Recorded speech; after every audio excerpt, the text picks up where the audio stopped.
Tapos dito sa likod ng sasakyan nakita ko na naman yung babaeng yun. Nung binalikan ko ng tingin na wala na naman eh. Pero sigurado ako siya yun. Hindi ka lang sumpa ng bagyo eh. Napakalaking pabigat mo pa sa sarili mong ina. Teka. O ano si Susan na galigtod nilang na to sa mga makikinig ng kwento ko? Sana pakinggan niyo muna yung Riders on the Storm ng The Doors. Dahil sa kantang yon, naalala ko ang kababalaghang sinoong namin nang ipadala kami ng boss namin sa isang probinsya. Hindi ko malilimutan ang nakakapangilabot naming engkwentro sa babaeng isinakay namin. Balot sa misteryo at dilim pati ang baryong pinuntahan namin. Tawagin niyo na lang po akong Lance at ito ang aking kwento. Bago ko simulan ang istorya, huwag kalimutang mag-subscribe sa Miss Clar Horror Stories sa YouTube bilang suporta sa ating channel. Hay nako, aga-aga ang ingay-ingay na kaagad. Daig pa yung mga tambutso ng bulok ng motorsiklo eh. Sa katagal naman kasi nito niyans. Uy, ba't mo pinetext si Lance ah? Akala ko kasi sa gabi lang lumalabas yung TA eh. Tapos dapat may mga puno sila ba eh, bakit may isang capper na ayaw umalis dito sa bakura ng opisina? Sira ulo ka talaga Lance, sayang tuloy yung sigarilyo ko eh. Masayang kung yang ang baga mo'y masira no aga-aga bumubuga ka na naman dyan. Ano bang problema? Nagtataka ka pa kung bakit nandito ako sa labas. Gusto mo pa malaman? Pumasok ka sa loob. Si J. Parang alam ko na yan. Na lang Ano bang kinanta na naman ng editor natin? Yung lasang kamang pepe.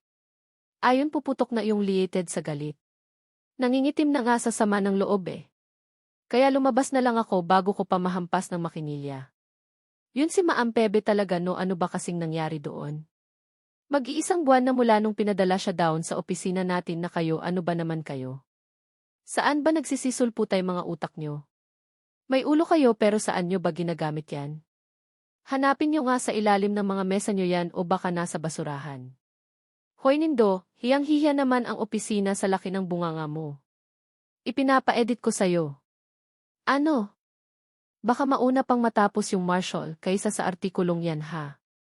Aasa pa talagang matapos si Boss Diwata sa Marshalo, hirit ka na naman gusto mo pa rin bang pumasok Bakit may pagpipilian ba tayo na nga lang hay naku at yan si Mang Pepe.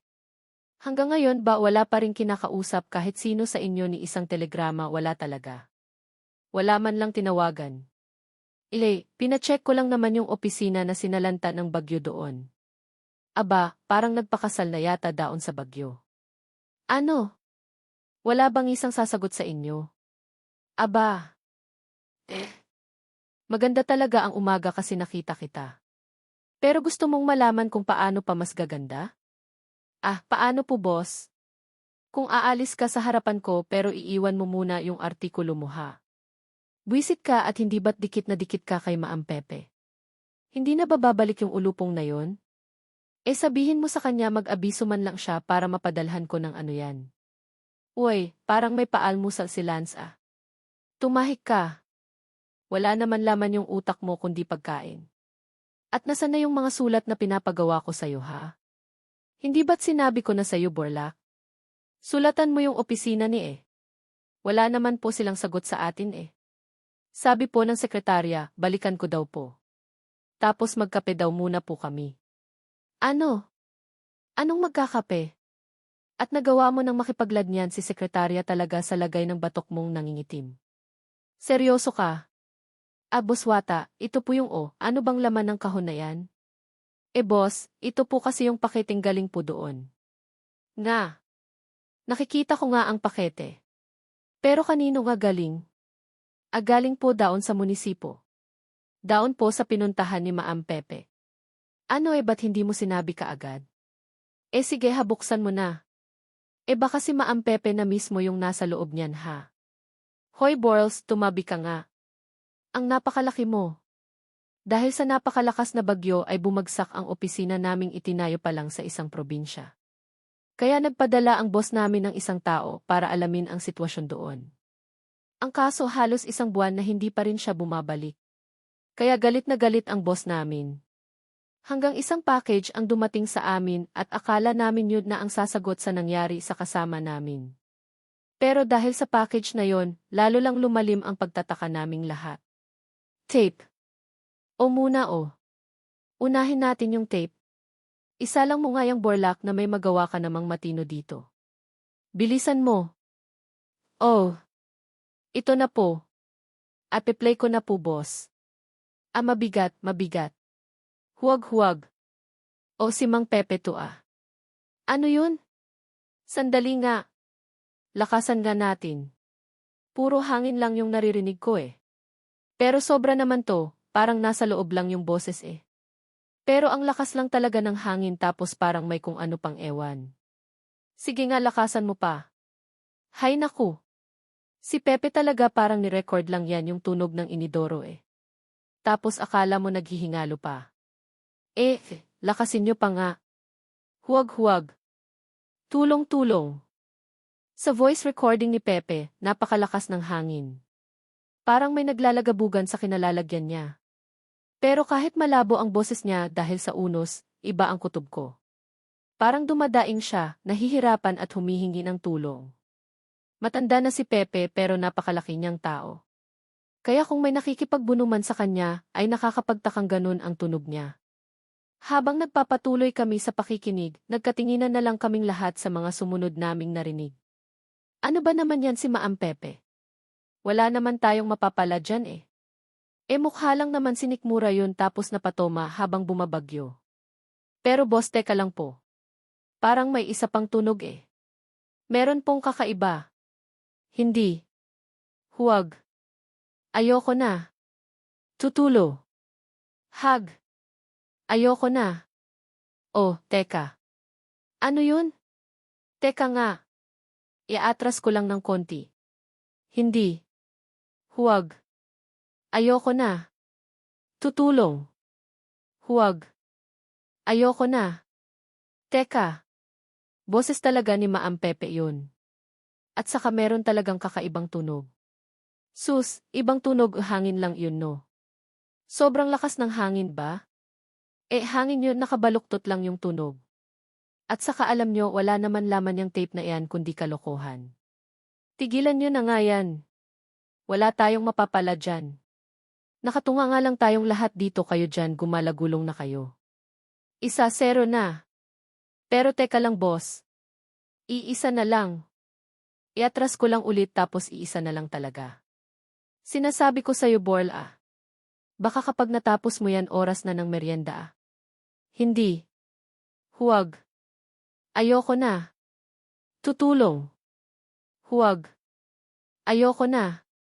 Sa pagaspas ng hangin sa recording ay para bang bukas ang lahat ng bintana sa kinaroroonan ni Mang Pepe.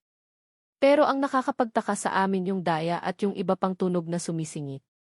Parang angil o honi. Pero hindi ko matiyak kung anong klaseng tunog yon sa lakas ng hangin at boses ni Mang Pepe. At higit sa lahat bakit siya dumadaing ng ganun. Pag-uwi namin ni Borlak sa tinutuluyan namin ay paulit-ulit kong pinakinggan ang tape. Ano ba lunch? Inaantok na ako eh. Maubos na yung tape oh. Matulog ka na. Ina. Teka lang. Iba kasi talaga to eh. Meron talagang kakaiba kay Maam Pepe. Basta nagtataka ako eh. Ano ba kasi talaga yun? Yung bukod sa hangin. Alam mo matagal na akong technical pero kahit ako, hindi ko rin matukoy kung ano yung tunog na yun. Mas malamang hangin lang talaga pero malaki kasi eh. Tapos parang para bang hayop na ewan. Pakinggan mo nga ulit. Ba may hangin talaga ano pero may iba pa rin talaga eh. Teka, merong mga litrato down sa paketing dala ba? Nasaan na iyon? Titignan ko nga. Oh, parang dinampot yata ni Boss Diwata eh. Habang paulit-ulit kong pinapakinggan ang recording ay unti-unti ring luminao sa akin ang misteryosong tunog. Hindi lang yun hangin, may kasamang huni. Ang hindi ko lang alam ay kung huni yun ang ano. Kahit nakahiga na ako noon, parang kumapit sa utak ko ang mga tunog sa tape. Ang nakakatakot na pagaspas ng hangin, ang daing ni Pepe at ang hindi maipaliwanag na hay. Kinabukasan pagdating ko sa opisina. O Boss Wata, magandang umaga po. Ano gusto mo sampalin kita? Si Boss naman o. Naipasa ko na ho kay Marco yung mga kailangang papeles para makapag-interview na po sila. Umondor na ho. Magandang umaga ho. Ano ho ba yung sa inyo? Anong-anong sa inyo? Oh, o tingnan nyo. Ito po yung mga litratong kasama sa pakete ni Mang Pepe ah. Tapos Boss Diwata, pinakinggan ko po ng paulit-ulit yung recording kagabi na talagang meron po talagang kakaiba doon. Kakaiba? Aba tunog mo palang kakaiba na no, lalo ka pang mabibigla kapag nakita mo litrato. O sige nga. Oh wow. Wow. Astig talaga to si Mapepe ah. Hoy wait ka porlak. Hindi dyan daon sa kabila puro babae yung kinuha pala ni Maam Pepe dito. O ito pa yung isang sobre. Hindi pala yun. Pero teka tatabi ko sana eh. Pero pagingin nga ako dyan. O, ba't ganito? Ang dilim naman ito. Sinabi mo pa sobrang dilim. Pero tignan nyo yung mga hugis sa bahaging medyo maliwanag. Titigan nyo mabuti. Ang ano halos wala talagang makita. Pero ayun o merong figura. Tao ba yan? Hindi eh. Parang babae pero ang laki naman. Puno ba yan o ano? Teka. Ito yung isa. Titingin nyo to boss. Ay ano yan? Ba't ganyan naman yan? Anong klaseng hayop-an? Hindi dito. Tain nyo. Mas kita yan dito. Maraming litratong madilim pero may mangilan-ngilang anyao ng tao o isang malaking babae. Sa ibang kuha ay mas malinaw ng konti pero saglit lang na nasilip ng lente ang figura niya sa kasukalan. Sa isang litrato ay mas malinaw na. Halos nakaharap na yun kay Mang Pepe. Malaki na naman ang babaeng kuha at sobrang taba ng katawan. Pero ang mukha nito ay berde at parang hindi tao. Pati isang mata niya nakuhanan din at lalong hindi pang tao ang itsura nun. Hoy Borl, ikaw yung mahusay dyan sa litrato. Anong masasabi mo sa mga kuhang yan? O boss, una sa lahat sigurado ako hindi pek yan.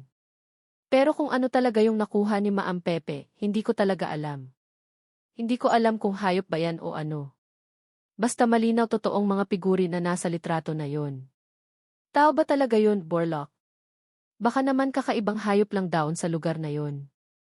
Oya, kayong dalawa, pumunta kayo daon sa lalong madaling panahon at siguraduhin niyong makakabalik din kayo kaagad ha. At kung maaari nga ngayong araw din to eh. Gamitin niyo yung van. Sige na. Dahil dito, bumiyahe kami ni Borlock papunta sa pinuntahan ni Mang Pepe kung saan nakunan ang mga larawang hindi maipaliwanag. Wala kaming inaksayang oras. Pina-full tank ni Boss Diwata ang van.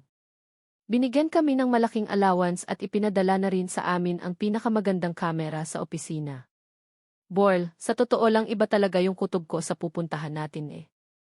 Lalo na matapos natin makita yung mga litrado ni Mang Pepe. Si Mang Pepe kaya? Ano kaya ang nangyari doon? Nga eh. Pakitin na nga lang talaga yung nakabalik dito. Lance, hindi ba tumawag naman siya minsan sa atin? Ikaw nga yung nakasagot down sa telepono eh. Ano nga ulit sabi nun? Wala ngang sinabi eh, walang salita. Tapos bigla na lang naputol. Inisip ko na lang na mahina yung signal niya doon. Libre kasi na lugar yun eh. Saka malayo din uwe, dahan-dahan ka naman. At nagmamadali tayo pero ayoko pa mamatay. Sorry Borak, nag-aal lang talaga ako. 8 oras kami umalis noon mula sa opisina. Hindi pa uso ng matinding traffic kaya dapat tanghali pa lang nasa probinsya na kami. Pero parang nananadya ang araw na yon dahil 2 aksidente ang nadaanan namin. Mambira naman dito Lons. Sobrang traffic down sa isang labasan ah. Napalayo tuloy tayo eh. Anong magagawa natin? 2 malalaking sasakyan ba naman yung nakaambal lang sa daan at saka masama pa nito Pors sa likuran tayo papalusutin ito. Doon daw tayo dadaan sa gilid ng baryo eh. Halos wala daw dumadaan doon tol. Alam mo, totoo naisip ko tuloy na huwag na lang tayong magpatuloy dito. Nga eh. Parang minamalas lang tayo kaso inaalala natin si Mang Pepe. Baka mamaya may nangyari na sa kanya daon eh. Mo talaga maiwasang isipin yon eh. Bakit ba naman kasi siya nagtagal ng ganun daon eh? Tapos bakit paketa lang yung nakabalik sa atin? O pre, hindi kaya. Huwag naman sana Borls eh. Huwag naman sana. Alam mo naman si Maam Pepe yung nagpasok sa atin dito, basta kaninong ko rin yun. Naku isit umuulan na oh. Tignan mo nga yung gulong. CJ. Pero hindi naman yung gulong yung problema ko eh. Ayan o yung bagin. Ano gusto mong tignan? Ayan o. Ikaw gusto mo tulak kita dyan. Matarik pa naman yung bangin. Biro lang naman. Ito na nga. Nandito na tayo sa sinasabing bangin eh. Malapit-lapit na rin tayo kahit papaano eh. Ang kaso yung ulan lalo tayong babagal dito. Lons. Nakapasok na kami sa baryo pero daon na rin nagsimulang pumatak ang ulan. Nung una ang buon lang tapos unti-unting dumilim. Lumakas ng lumakas ang ulan hanggang sa halos bumagyo na. Uy, Luns, itigil na lang kaya natin to. Nga eh. Wala na rin akong makita dito. Kaso parang delikado kung dito tayo hihinto eh. Sa kanan bang sa kabila naman hindi ko talaga makita eh. Parang gubat ko sa bagay kesa naman na bumulusok tayo sa kung saan. Sige na itabi mo naman muna. Buksan mo na lang lahat ng ilaw. Sa kaliliblib na yon ay wala nang ibang liwanag kundi ang matatalim na kidlat. At ni hindi mo gugustuhing silipin ang paligid. Walang tatanaw sa'yo pabalik kundi makakapal na kasukalan o kaya ibangin na ubod ng dilim ang ilalim. Itinigil namin ang van. Iniisip na kahit paano makakapag-relax kami. Pero mali kami dahil ang lugar na yon parang wala kaming balak kahayaang makapagpahinga. O ano ba yon? Ba't kaya may gumagala pang tao sa ganitong oras? Borelsi, huwag mong titigan yan. Alam mo namang hindi, Lons. Ano yun? Ano yung tumaas sa gilid? Borl, hanggang nasa loob tayo ng van. Wala tayong problema. At pre, may babae sa likod. May babae sa likod. Biglang may dumaan sa gilid ng van. Sa bilis niya ay halos guhit na lang ang nakita namin. Pero dahil nga eksaktong kumidlat, nasilayan ko siya. Isang babae. Nagyukuan na lang kami habang nag-uusap. Pero sa isa na namang latay ng kidlat, muling nagliwanag ang paligid. At sa side mirror ay tumambad sa amin ang isang babaeng nakaupo sa likuran ng van. Pababa na sana kami para kumaripas ng bigla na lang. Huwag kayong bumaba. Huwag. Lance. Paano yan? Baka haharangin tayo niyan kapag bumaba tayo. Ano bang gusto mo? Kasama natin siya dito tapos maninigas ka na lang eh. Bababa na lang ako dito no sinabi ko ng huwag dahil delikado. Paano ba delikado? At sa kasino ka ba?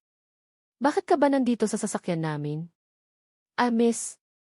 Ano kasi, huwag mo naman kaming wala naman talaga kaming masamang balak. Meron lang talaga kaming pupuntahan dito. Aalis din naman kaagad kami. Kailangan niyo ng matutuluyan. Hindi rin kayo pwede magtagal dito dahil kanina pa silang nakatingin sa inyo. Ha? Anong sinasabi mo? Kanina pa sino sila? At saka ano ka ba talaga? Kabilang ka ba sa ano? Ano ka nga ba? Nandyan na sila. Huwag na kayong magtanong. Sige na. Visit. Bahala na nga. O sa gilid masasagi mo ha. Ano iyon? Ano iyon? Basta't bilisan nyo. Huwag kang hihinto. Takot at taranta kami pero sinunod namin ang babaeng biglang sumulpot sa likod ng upuan. May nakita rin kaming anyaw ng tao sa kaliwa pero parang namalikmata lang kami. Dahil naglaho yun ang iharurot ko ang van. Lalong lumakas ang ulan at lalong naging mabagsik ang kulog at kidlat. Madulas ang kalsada at sobrang delikado. Pero sa tindi ng takot ko ay parang kalerista akong nagmaneho hanggang sa makalampas kami sa bangungot na kaling yun. Salamat! Lumuwag na rin yung daan tapos maliwanag na rin. Nga't lumapad na yung kalsada. Pero puro taniman pa rin yung paligid Wala pa rin akong makitang bahay. Miss, saan ba tayo pupunta? Basta dumiretso ka lang. Diretso daw lunch. Siguro bayan na rin yung tuloy natin yan. Sige na, diretso mo lang. Narating namin ang mas maluwag na daan sa pagitan ng mga maisan. Pero kahit mas maluwag yun ay wala pa ring katao-tao. At sa gilid ng paningin ko, may mga nasusulyapan akong hindi ko maipaliwanag. Ayoko lang sanang pansinin pero nakikita rin namin yun ni Borlak. Lons. Lot ka kasi. Uy, sinabi ko lang na huwag mo nang pansinin Sa unahan ka na lang tumingin. Pero nasa unahan nga yun. Yung bata kanina ay nasa gitna ng daihinto mo na lang dyan sa bandang kanan. Ano yan, miss? Sinabi niya na huminto ho dyan. Yan. Sus Marosep, nakakatakot naman yung puno na yon. Ang lalaki ng mga ugat oh. Baka may nakatira dyan ah. Pasensya na kayo ha.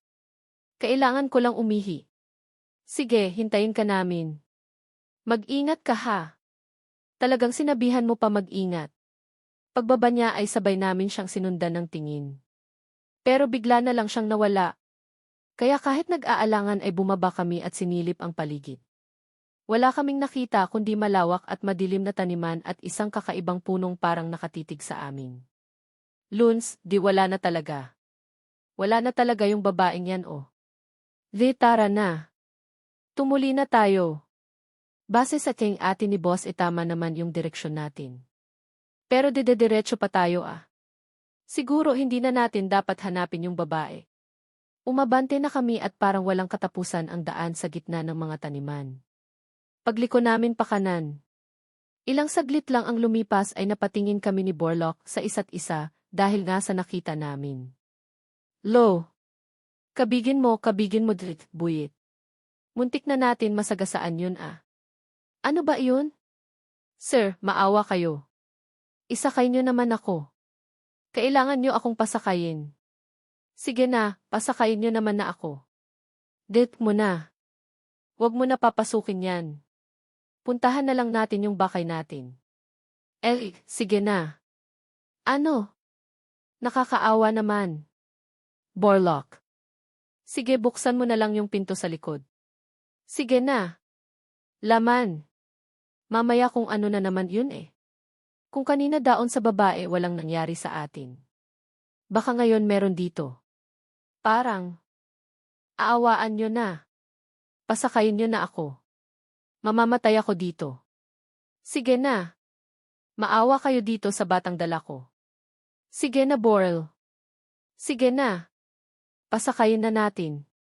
Akong bahala. Sige na. Abutin mo na. Buksan mo na. Sinabi mo ah. Ikaw bahala. Naku, salamat talaga pero bilisan nyo. Bante nyo na iho. Bibilisan nyo. Kailangan mahitid ko ang batang tutatang ano po ba nangyari dyan. Tulog po ba yun o ano? Sige na, ipapaliwanag ko habang tumatakbo tayo. Sige na. Litong-lito kami ni Borlock sa matandang lalaki. Gusgusin siya at may kargang batang lalaki na tulog na tulog. Maingat niyang iniupo yung bata. Saka bumulong-bulong habang umaandar kami. Palinga-linga rin siya sa paligid. May mga senyas pang ginagawa na hindi ko maintindihan. Magtatanong na sana ako pero bigla na lang siyang nagpababa. At tatang kasi po ang bata para dito na ako dyan ako baka mapalayo pa ako. O lunch dyan lang daw. Sinasabi ko na nga ba wala na namang bahay dito eh. Papasok ako sa daan na yon. Sa dulo pa yung tirahan ko. Pero itong bata, ibabaan niyo siya sa ikatlong bahay. Pagliko niyo sa ikatlong daan sa kanan. O, ano pong ibig niyong sabihin? Sige na, sige na. Salamat sa inyo. Ibaba niyo na lang yung bata doon ha. Why, Totong. Wisit naman Lanso. Ano bang gagawin natin dito sa bata? At saka umandar ka na Lanso. Bilisan mo. Ano ba naman yun? Ibaba daw doon. Pero alam din niya kung saan tayo pupunta, di ba? Pero habang tinitingnan ko yung bata ay may kakaiba akong naramdaman. Parang may malamig na gumapang sa palad ko. Binaliwala ko na lang yon. At saka ko inabante ulit ang van para maihatid ang bago naming pasahero. Uy, ito na kaya yung bahay nung batang to? Pangatlong bahay daw pagkatapos kumanan eh. Tignan natin. Bars, sige gisingin mo na yung bata. Oh, bata. Uy, gising na oh. Nandito na yung bahay mo, Bo. Gising na. Oh, Lance. Masyadong mahimbing yung tulog niya eh. Ganun eh. Ihipan mo baka sakali magising. Bata, nandito na tayo sa bahay mo ha. Borelsi, sige nga. Subukan mong hawakan. Ha? Bakit? Basta hawakan mo yung kamay niya kasi naman eh. Kapag ito talaga. Luns, yung kamay niyo malamig ano? Pambihira. Borl, kailangan natin maibaba yung bata. Ibaba natin to, o ano bang nangyari? Bakit malamig yun? Luns, teka. Alit. Baka mamaya mapagbintangan tayo dito. Hindi ba tinwalang sa atin yung batang to ng matanda na yon? Basta Borlock, ibaba muna natin siya. Ako na dito. Tumawag ka na lang dyan sa bahay ha. Talagang sobrang lamig nitong bata eh. O sige, CJ. Tao po. Tao po. Nako, ano naman sasabihin ko dito sa mga taong to? Oh, magandang gabi po sa inyo. Karga ko na yung bata at ilalapit na sana sa Allen na nagbukas ng pinto, pero bigla itong nagsuka ng napakaraming berdeng likido. Halos matilamsikan din ako kaya sabay-sabay kaming nagkaguli ni Borlak at ng Allen na nanay pala ng bata. Doon namin nalaman ang mas mabigat na katotohanan. Ang batang iniwan sa amin ng kakaibang matanda. Trahedya na pala ang sinapit. Lang ba't narinig mo yun yung bata? Wala ngang buhay yung bata kaya malamig yun. Kinutupan na ako nung tinitigan ko siya pagpanahog ng matanda. Ang ibig kong sabihin yung matanda sa may gawa nito. Binanggit natin sa Ali yung matandang yon ba?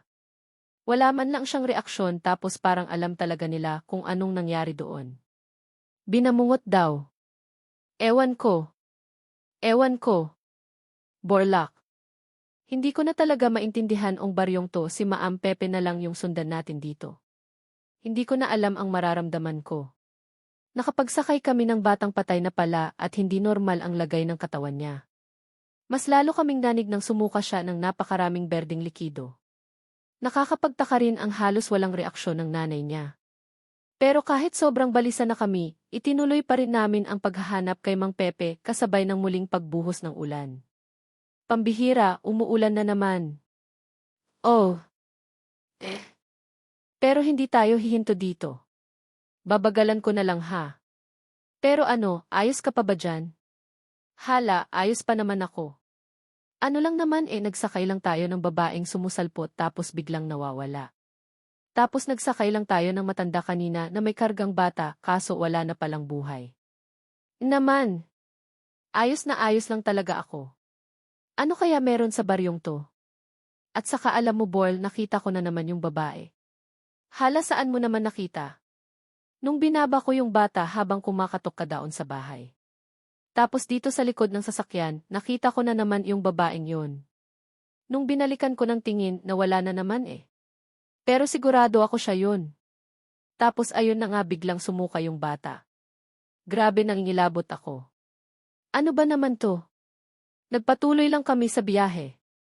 Isang biyaheng napakahaba at halos walang katapusan at puno ng mga pangyayaring hindi maipaliwanag. Hanggang sa marating din namin ang munisipyong pinanggalingan ng package ni Mang Pepe.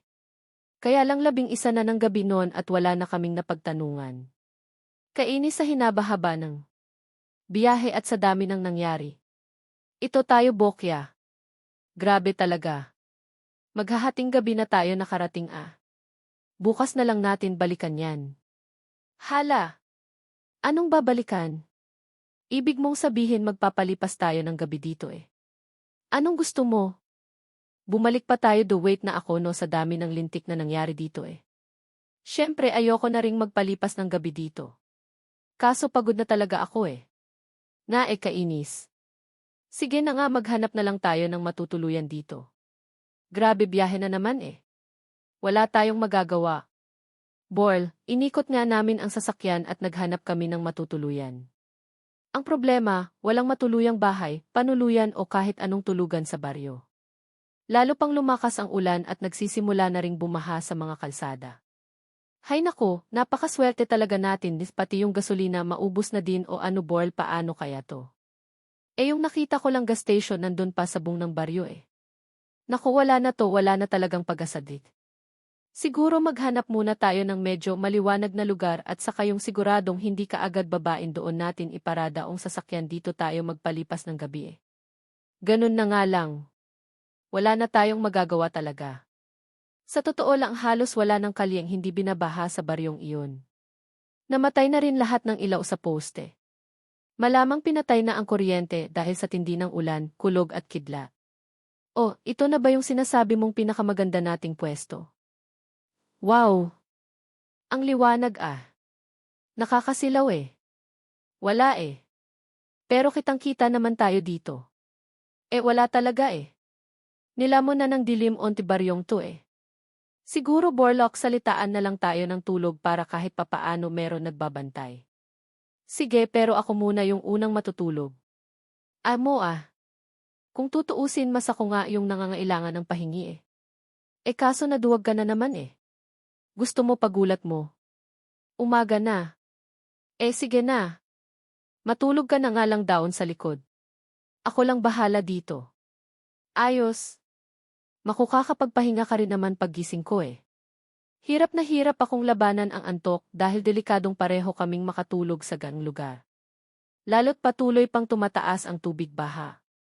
Sa bawat kidlat, saglit kong nasisilayan ang paligid hanggang sa isang napakalakas na kidlat ang nagpakita ng isang malaking babaeng anyo sa likuran. Nakangisi at nakapwesto malapit kay Borlang. Kaya naman agad ko siyang ginising sa matinding takot. Ano yun? Ano ba yun? Borlak. Meron kasing ano eh. Ang bihira ka naman. Pero mabuti ginising mo ako. Pakiramdam ko may nakadagan sa akin eh. Hindi ako makahinga. Akala ko mamamatay na ako. Ano? Paano? Hindi mo ba ako narinig? Sabi ko meron dumagad sa dibdib ko. Baka naman binabangungot ka lang. Hindi pa naginip yun. Napakalinaw eh. Pinipilit ko talagang gumalaw. Pinipilit kong makawala. Pero lalo niya akong dinidiinan. Tumatawa pa nga eh. Tumatawa pa yung babaeng napakalaki. Tumatawa siya habang nakaupo sa dibdib ko. Babaeng malaki. Borlak. Hindi kaya yun? Yung kasi kanina may nakita ako dyan sa bandang likod eh. Kumindlat na napakalakas. May nakita akong malaking babae dyan. Hindi kaya. Hala. Ay umalis na tayo. Sige na Alonso. Balikan na lang natin si Mang Pepe. Umalis na tayo. Sige bahala na. Basta uwi na lang muna tayo. Si Mang Pepe na ninong ko. Siya sana ang hahanapin at iuwi namin. Napakalayo na nang inabot namin at sobra na rin ang mga nangyayari. Pero matapos ang sinapit ni Borlak. At dahil sa nakita ko na naman sa loob ng van, buo na ang pasya ko. Uuwi na muna kami. Pinilit kong ituloy ang biyahe sa gitna ng lumalakas na ulan, kulog at kidlat. Pero parang iba ang ihip ng kapalaran sa amin ng gabing yon. Ay. Huwag lamang. Huwag lamang ngayon. Bisit eh. Borlak, tanglawan mo ako ha. Sisilipin ko lang yung makina. Ayusin natin to, hoy, Borlsi, ano na? Tangalawan mo ako. Wala akong makita dito eh. Bilisan mo na. Borak, ay Borl. Borlun. Ilungilala ako. Nang hinalo na ako. Nakita kong binuksan ni Borlok ang pinto at akmang bababa. Pero hanggang daon na lang ang kinaya niya. Hindi man lang siya makatapak kaya napasandan na lang ulit sa upuan. Mabilis akong sumakay at tinapatan siya ng flashlight. Nangangalahati ang mata niya. Lupaypay na lupaypay. At nang salatin ko ang braso niya ay nag-aapoy sa init. Nilagnat si Borlok. Bumaba ako para subukang ayusin ang makina. Pero malinaw na mekaniko na ang kailangan namin. Borl, wala na. Nabasa na talaga yung loob. Malalakas din kasi yung hangin eh. Pasensya na pero hindi to andar. Mekaniko na yung kailangan natin. Nilalamig ako. Lamig di ateka. Masyadong mataas yung larat mo. Lahat ng pwedeng ipangkumot sa van ay ibinalot ko kay Borla. Bahagya siyang guminhawa at nakatulog. Pero mayat maya ay nagigising at parang laging nagugulat. Hindi ko siya iniwan. Ang hirap dahil ang haba ng gabing yon hanggang sa medyo humina ang ulan. Nang mag-uumaga na ay iniwan ko muna siya sa sasakyan at naglakad para humingi ng tulong. Pero hindi ko inasahan ang nasalubong ko. Bisit! Ang aga-aga palang basang-basa na ako Pero kailangan kong makahanap ng bahay na matutuluyan. Teka. Ikaw yung kailangan mo ng bahay na matutuluyan. Teka, ikaw nga ba yun? Ikaw ba yung babaeng bigla na lang nawawala? At ba kailangan mo ng bahay na matutuluyan? Hindi na. Huwag na. Aayos lang ako. Konti lang yung mga bahay dito. Delikado rin dahil sa mga sundalo, may mga rebelde din na bumababa. Galing bundok. Ano ba naman to? Sobrang malas ko na talaga. O sige, kung ayaw mo, aalis na lang ako. Sige, maunan na rin ako. Mabuti na lang, gusto ko na talagang tumakbo kanina eh. Ano ba talaga yung babaeng yun? Hindi ko man lang nakita ng maayos yung mukha niya. Oh. Uy, teka. Tumba yung babae oh. Miss, nakalimutan ko ang takot ko at agad ko siyang binuhat kahit hirap ako dahil medyo mabigat siya. Pero nang maikalong ko siya at nahawi yung buhok niya, doon, lumitaw ang sobrang putla niyang mukha. Mabigat ka rin pala, miss. Ano bang nangyari sa'yo, miss? Dumilat ka naman. O, dalhin mo ako sa bahay namin. Ano? Sa bahay mo? Siya, sige. Saan ba dito yun? Diyan lang. Ituturo ko sa iyo. Tulungan mo naman ako. Hindi ko nakalimutan si Borak pero nabigla rin talaga ako sa nangyari sa babae at naawa na rin ako. Hindi ko siya kayang iwan na nakasubsob sa ulan. Malapit lang pala yung bahay nila. Pagbaba mo lang sa gilid ng pangunahing daan, matutunton mo agad ang nag-iisang bahay sa gitna ng kakahuyan. Luma ang bahay, madilim. Dahil saradong-sarado ang mga bintana. Hinihiga ko ang babae sa mahabang upo ang kahoy. Naku, grabe nalalamig ka oh. Ano ba kasi talagang nangyari sa'yo? Dapat madala ka sa doktor o kaya sa klinika. Saan ba merong ganon?